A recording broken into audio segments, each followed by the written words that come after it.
Hoy vamos a hablar de lo que nos tiene a cada uno en donde estamos. Sí, pues. Virus. Los virus. Y vamos a hablar con alguien que yo creo, la primera pregunta que le voy a hacer antes de presentarlo siquiera, es si alguna vez se imaginó que su especialidad iba a ser tan hot, tan de moda. ¿Ah? Porque él es virólogo, es director del Instituto del programa de virología del Instituto de Ciencias Biomédicas de la Facultad de Medicina de la Universidad de Chile. Aldo Gaguero. Doctor Gaguero, ¿cómo está? Buenas tardes. Hola, buenas tardes. ¿Cómo están ustedes? Muy bien, gusto saludarlo, doctor. ¿Qué tal? ¿Cómo es ser virólogo en esta época? Es como ser meteorólogo cuando viene un huracán, ¿no?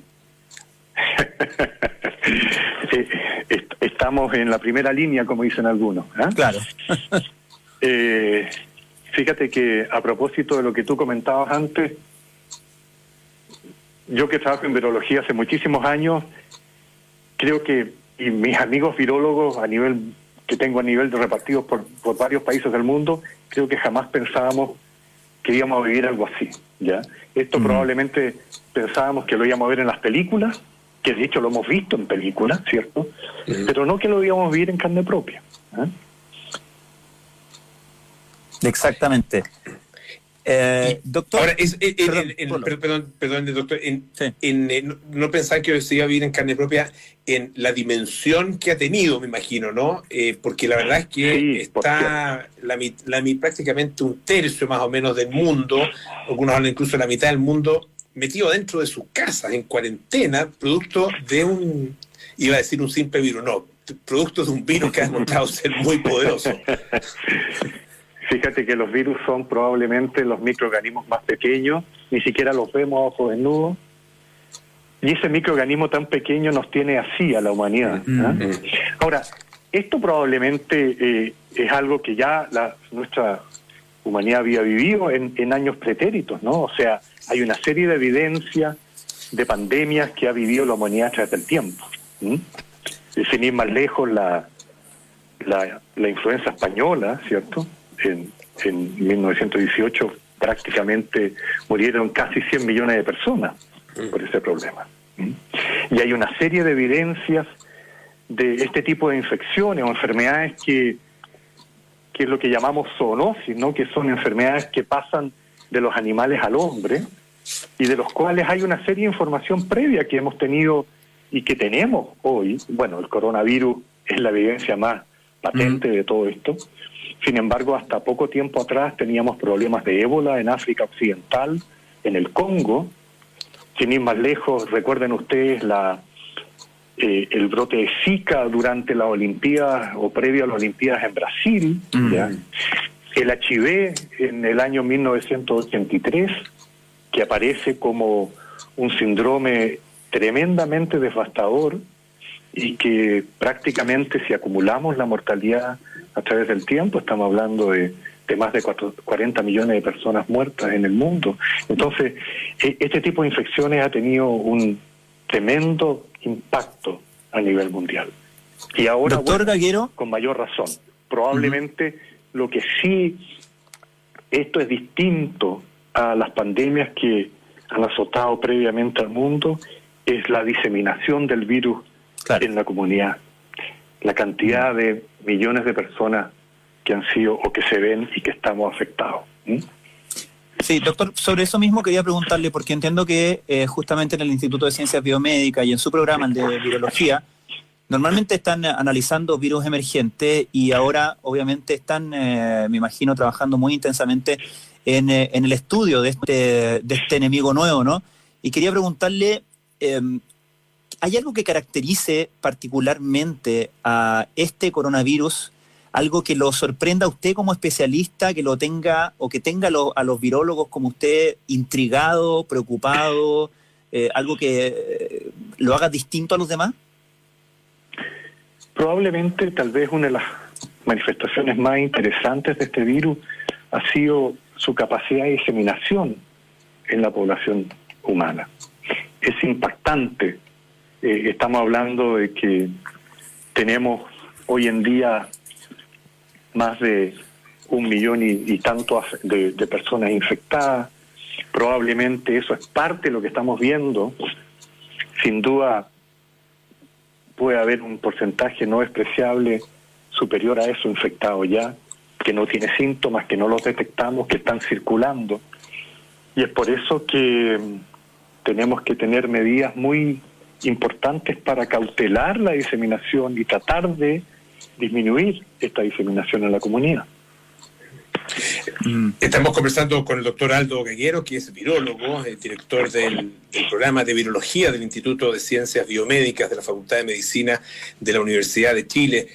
Tal vez esto es una pregunta que corresponde más bien a los primeros días, al inicio, pero yo creo que hay muchas cosas que todavía no entendemos bien, tal vez como público general, que es un poco cómo actúa, cuál es el mecanismo, cuál es el ciclo de vida también, y qué es lo que hace un virus como este en nuestro organismo. A ver si usted, doctor, nos pudiera explicar eso.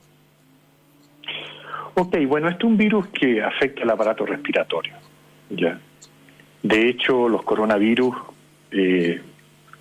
los clásicos coronavirus circulan normalmente en nuestra población año a año, causando lo que denominamos el resfrío común, junto con el rinovirus, que es el otro virus que impacta más dentro de esta patología particular. Uh-huh. Ese tipo de infecciones son infecciones bastante simples. Sin embargo, este coronavirus es un poco distinto, es mucho más agresivo a los anteriores. Y esto tiene que ver porque este es un virus que de alguna manera encuentra una población totalmente susceptible para él. Y por lo tanto es un virus que está produciendo y provocando, obviamente, una enfermedad mucho más importante que los coronavirus clásicos. Como ustedes saben, lo que se plantea es que este es un virus que saltó de los animales uh-huh. hacia el hombre, ¿cierto? Se plantea que el murciélago puede haber sido, y de hecho así se ha reconocido clásicamente, un animal que de alguna manera mantiene este virus en la comunidad. Entonces encuentra una población totalmente susceptible y hoy este virus es capaz de provocar en la gran mayoría de la población una enfermedad que probablemente va a ser muy simple, no va a ser compleja. Sin embargo, en un porcentaje de la población, este virus adquiere una capacidad de provocar una infección mucho más severa, y que es lo que vemos con los pacientes graves, ¿cierto?, que requieren ser hospitalizados, muchos de ellos con suministro de ventilación mecánica o con soportes de ventilación mecánica para poder salir adelante del cuadro. El virus, como todo virus respiratorio, ingresa por el aparato respiratorio, ¿ya? Y es capaz de llegar al pulmón, donde replica y provoca daño, ¿ya? Ese daño, como decía, en la gran mayoría de las personas es bastante leve y por lo tanto el curso de la enfermedad no es tan importante. Sin embargo, en algunas personas, provocado todavía no sabemos bien si solamente por la capacidad del virus de replicar o porque en algunos casos la respuesta del individuo a la infección viral hace que esta persona desarrolle un cuadro mucho más severo. Y que es lo que hemos visto en general en algunos países donde la mortalidad obviamente de ciertas personas llamadas de riesgo, que también hay que tener claro que no necesariamente hoy las personas de riesgo son aquellos que decíamos antes, personas sobre 65 años de edad, con enfermedades crónicas de base, porque hemos visto que en algunos casos también hay personas que son jóvenes, claro, y que han desarrollado patologías también bastante severas. Estamos aprendiendo de cómo este virus interactúa con nosotros, con el hospedero, ¿cierto? Entonces... Sí. Profesor, perdón, sí. Estamos conversando con Aldo Gaguero, director del programa de virología del Instituto de Ciencias Biomédicas de la Facultad de Medicina de la Universidad de Chile. Profesor, decía usted que si bien no se había imaginado vivir un evento como este a nivel planetario, que sí existían antecedentes como, usted decía, la influenza española. Evidentemente, aquí uno de los otros componentes que hacen esta experiencia, por así decirlo, original, es justamente la globalización también de las comunicaciones y de la información en todo esto, ¿no? Y me imagino que para usted y ustedes como científicos es muy interesante el hecho de estar ustedes estudiando el mismo bicho, en el fondo, que están estudiando muchos equipos alrededor del mundo. Y quería preguntarle cómo funciona esa posta, esa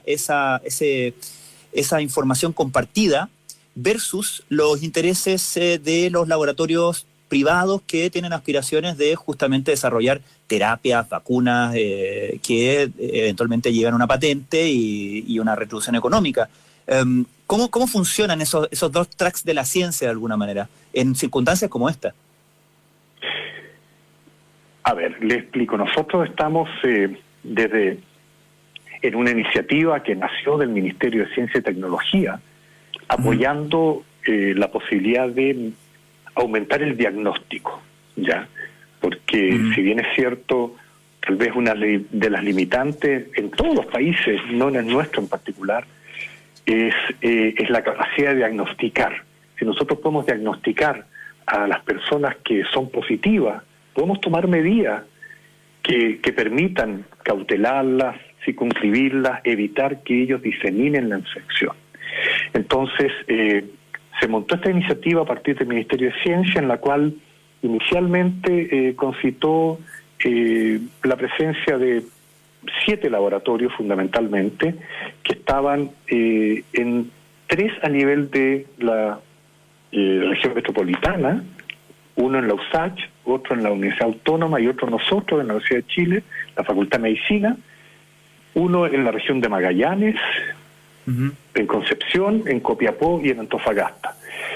Nuestro objetivo fundamental es tratar de poder aumentar la capacidad adicional de diagnóstico, perdón, que puede hacer la red pública.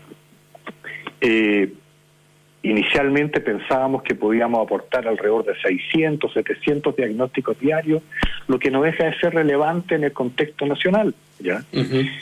Claro. Independientemente de eso, en el caso particular nuestro, que vemos esto desde el punto de vista de la academia, nuestro interés también es poder aportar en desarrollo de ciertas actividades científicas, ¿ya?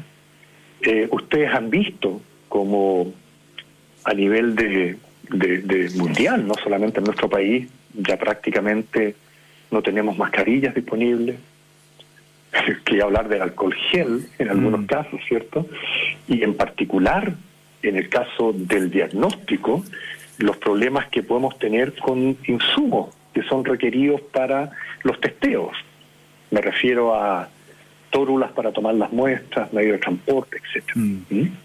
Entonces, nosotros desde la academia, además de contribuir con el tema de apoyar al diagnóstico, estamos también generando información que pueda ser importante para, digámoslo así, el mundo real. El día de mañana que no tengamos, por ejemplo, alternativas de kits comerciales, ver la posibilidad de desarrollar kits, como se llama, in-house, ¿cierto?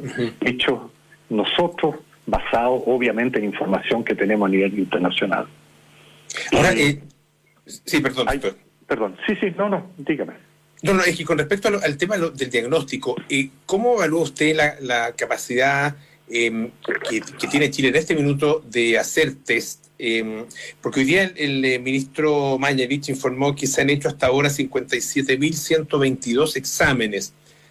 Claro, es difícil saber si eso es harto, es poco, es un número grande, digamos, pero para el contexto chileno, para nuestra población, para la forma como se ha ido diseminando este virus, ¿es una cantidad que les parece apropiada o eso habría que aumentarlo mucho? O sea, a ver, depende cómo nos comparemos, ¿no? El fin de semana aparecía en la prensa de que Chile en el contexto latinoamericano es el país que más diagnóstico hace. Ese un ranking puede ser interesante, ¿no? Pero igual si uno mira las cifras es insuficiente. Les reitero, en la medida que nosotros podamos detectar la mayor cantidad de personas infectadas, vamos a poder tomar decisiones más adecuadas respecto a contener a aquellas personas, evitar que estas personas diseminen, tratar de que hagan realmente cuarentena, que es un problema que está en discusión en nuestro país, ¿cierto? Y hoy día se tomaron ciertas medidas que para algunos van en la dirección correcta, para otros no, etcétera. Pueden haber posiciones distintas, ¿ya? Sin embargo, yo creo que debemos aumentar el diagnóstico. El problema que ha habido es que la técnica que nosotros usamos hoy en día y que es la más específica, la más apropiada para usar, que es la reacción de polimerasa en cadena, la PCR que se llama, es una técnica que detecta el genoma del virus. Y es la técnica que podríamos llamar para la detección de este virus el gold standard, o sea, la mejor técnica que tenemos. Sin embargo, se ha empezado a conversar, y ustedes saben, ¿cierto?, estos test rápidos. Claro.